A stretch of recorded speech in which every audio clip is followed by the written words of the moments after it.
Hey friends, it's RSKT, and in today's video I wanted to take you through some things that I've been doing to experiment with generating different grooves and ideas on the Synthstrom Deluge, and we're going to do that using some of these modulation sources. Just a quick disclaimer too, this whole thing is going to be recorded in mono because I only have two inputs in my audio interface, but it should still sound relatively okay.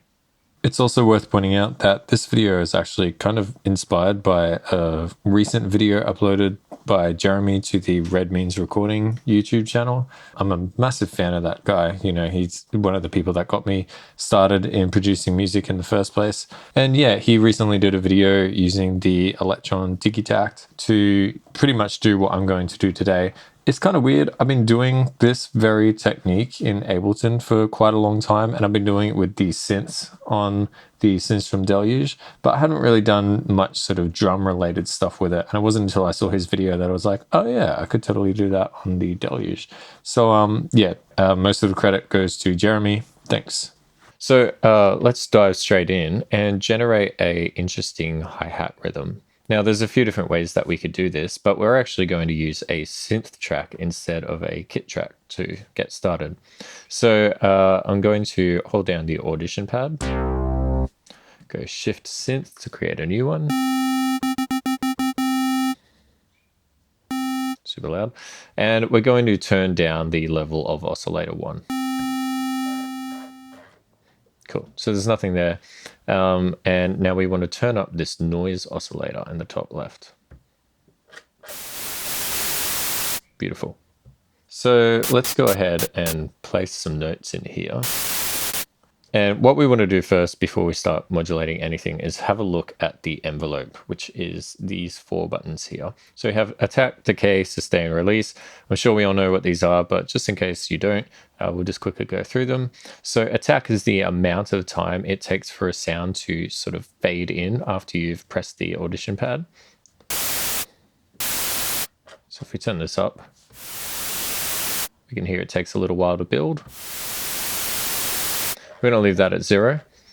The decay level is how long it takes for the sound from the attack to decay to the sustain. So, and just a quick note, sustain is the volume that the sound will play at while you are holding down a key. So for example, if we turn sustain all the way down, all we're hearing now is the decay. If we make that decay relatively short, we get a nice little hi-hat sound. And just a quick note too, release is, you know, how long the sound will ring out after we've let go of the key. So we want to set release all the way to 0, and I'm actually going to set decay to 1.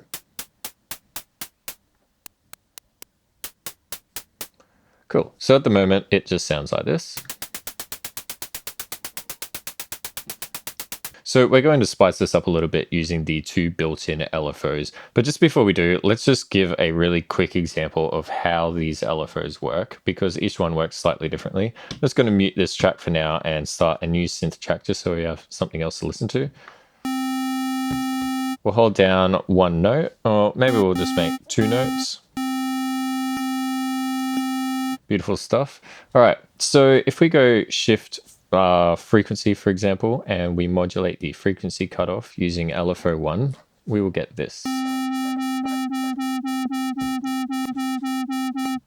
All right, so it maxes out the value at 50. We can also control the depth of the LFO using the select knob.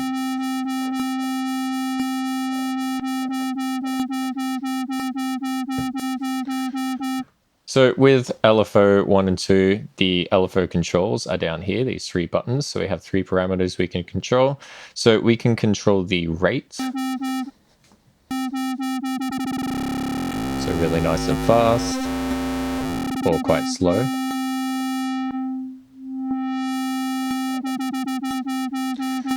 We can sync it to the clock. Maybe we want it to happen to 2 bars or 1 bar, or every 2nd note, 4th note, 8th note, so on and so forth.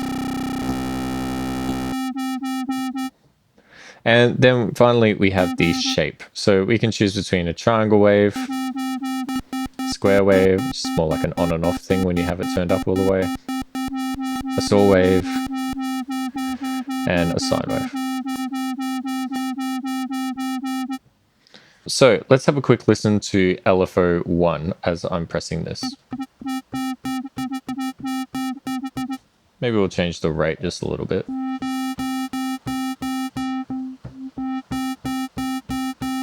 So you'll notice that the LFO is ongoing. It continues where it left off. So as soon as it dips, as soon as I press the pad again, it's going to start from that position. Let's remove that modulation just by resetting it to 0 and switch over to LFO 2 instead.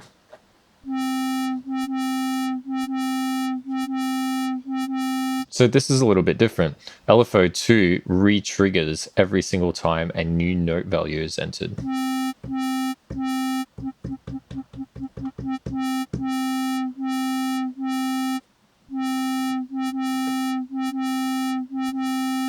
Really cool stuff.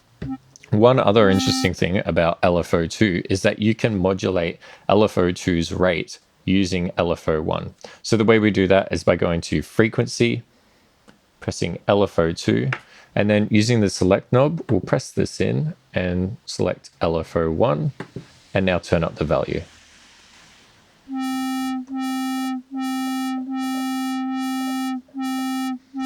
So let's just leave this playing and play around with the sync rates of these.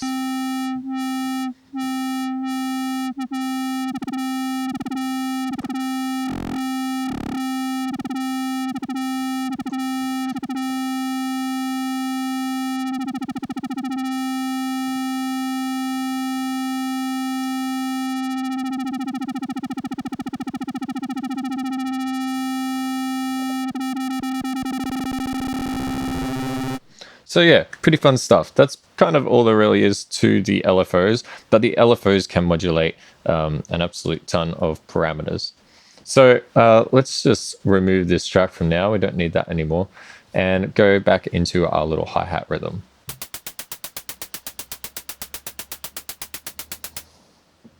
So one thing that we could try with this is using the LFO 1 to modulate the decay time. The reason we're going to use LFO 1 is because we now know that LFO 2 re-triggers every time, and we have a new note value entering pretty much all the time here. So we don't really want to use LFO 2 because we're not going to hear much different. It's constantly going to be resetting. So we'll go Shift Decay and then go to LFO 1 and start to turn this up.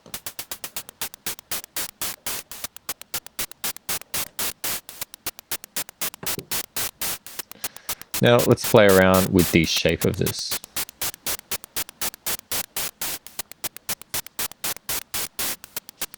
I think I like triangle wave. Now if we play around with the rate, we're going to get some different rhythms.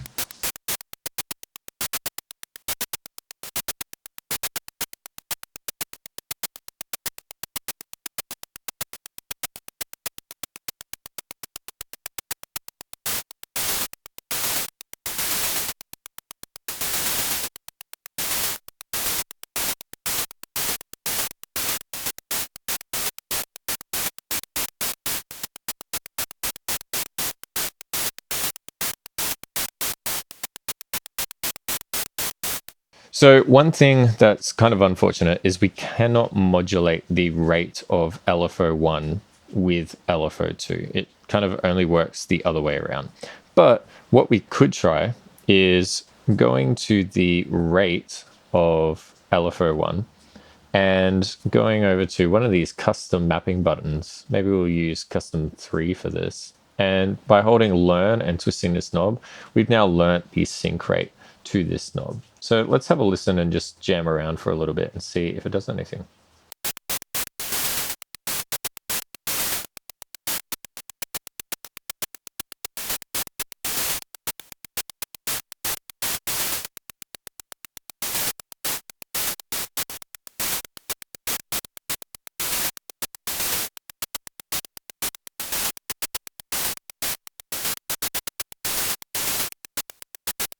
Cool. So now we've basically generated a hi-hat groove with not really all that much effort. Like, I know it looked like a long time, but you can set this up really quickly, and we're not thinking about like different hi-hat patterns and whatnot. It's a really fun way to sort of try diving into this sort of thing. If we switch over to the high pass filter, we can make this sound a little bit more like a hi-hat too.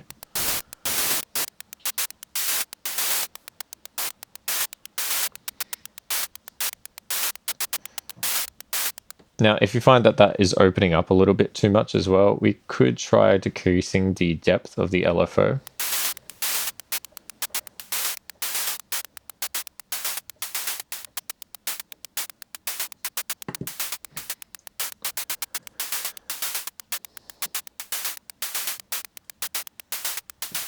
Cool. And, you know, if we went onto a different track, made a kit and threw in like a kick underneath this, we could sidechain this track to the kick.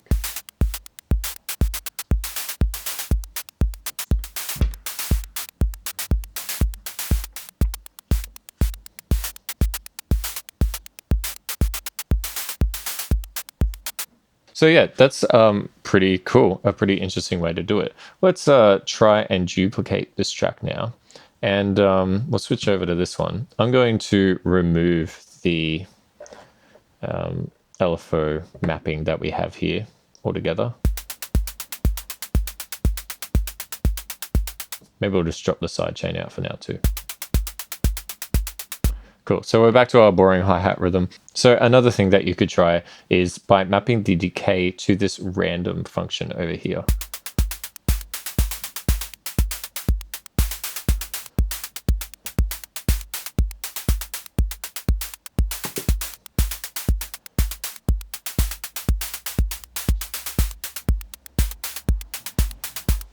So more or less the same thing. It's just the first way gives you a little bit more creative control over how you go about it.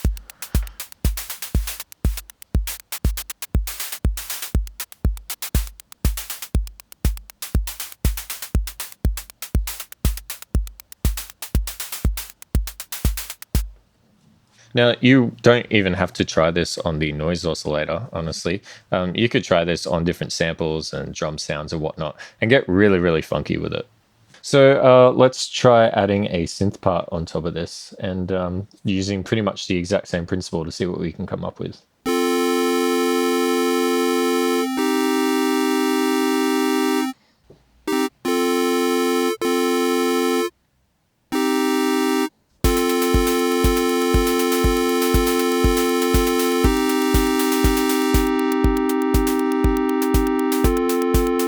All right, so maybe we could do something like mapping the frequency to LFO2.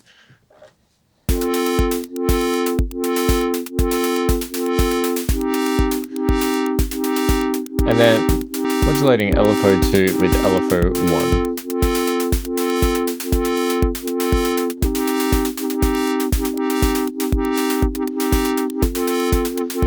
We could take the rate of LFO1 and learn it to this knob here.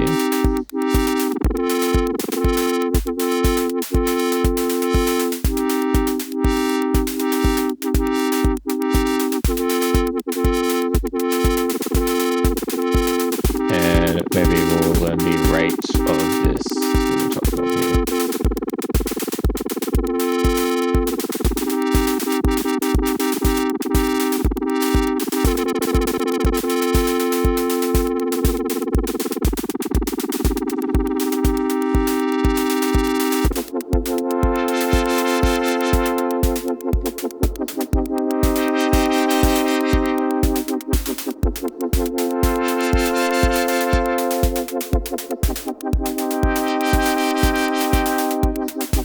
Let's add a little bit of reverb to the start.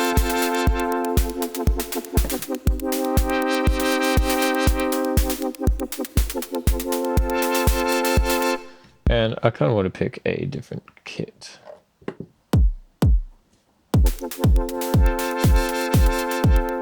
So this track is slowly coming together. Let's throw in maybe like some 808 bass or something.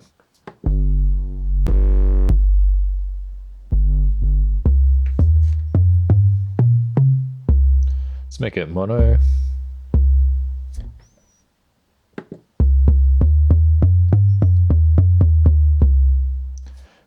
Drop the release of that a little. Let's filter this a little.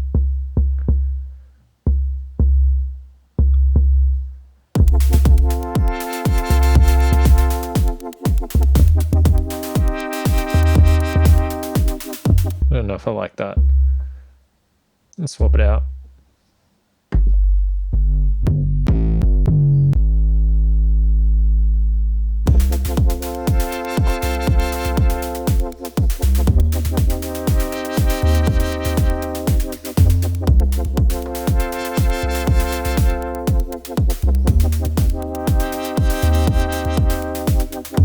Going to recolor some of these so I know what they are. I like to make my drums blue.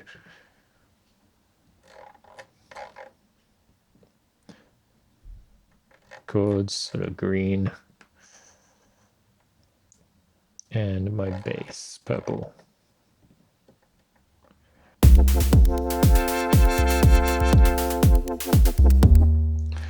Let's keep going and just flesh this out into an entire little jam.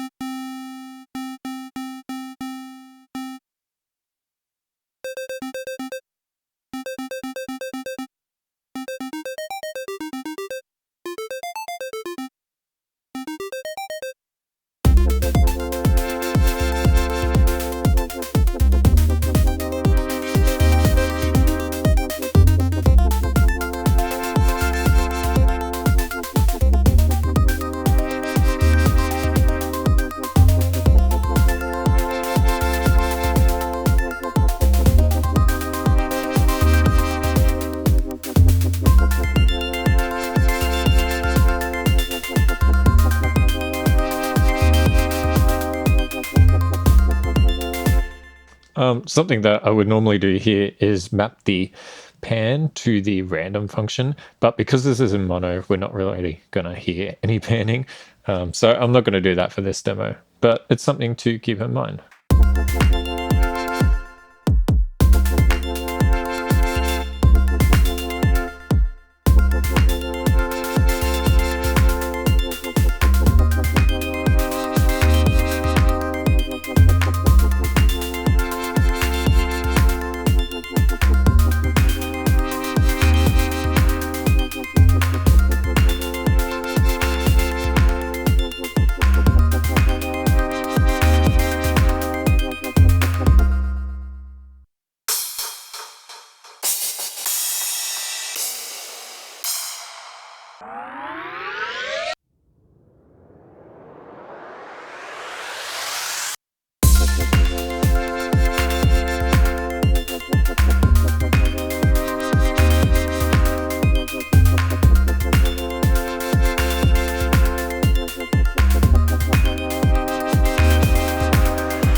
Sweet, so let's have a little jam with this.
So yeah, pretty basic stuff.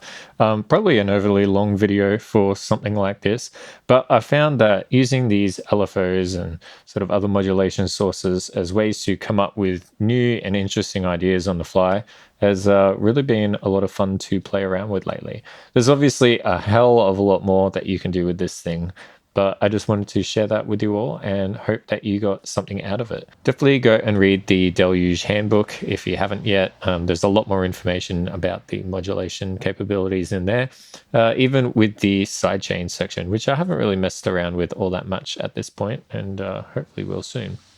Anyways, that's it for me today, everybody. I hope that you really got something out of this. Hit the like if you like, and if you don't, tell me why. Please subscribe, and I'll see you in the next one. Cheers.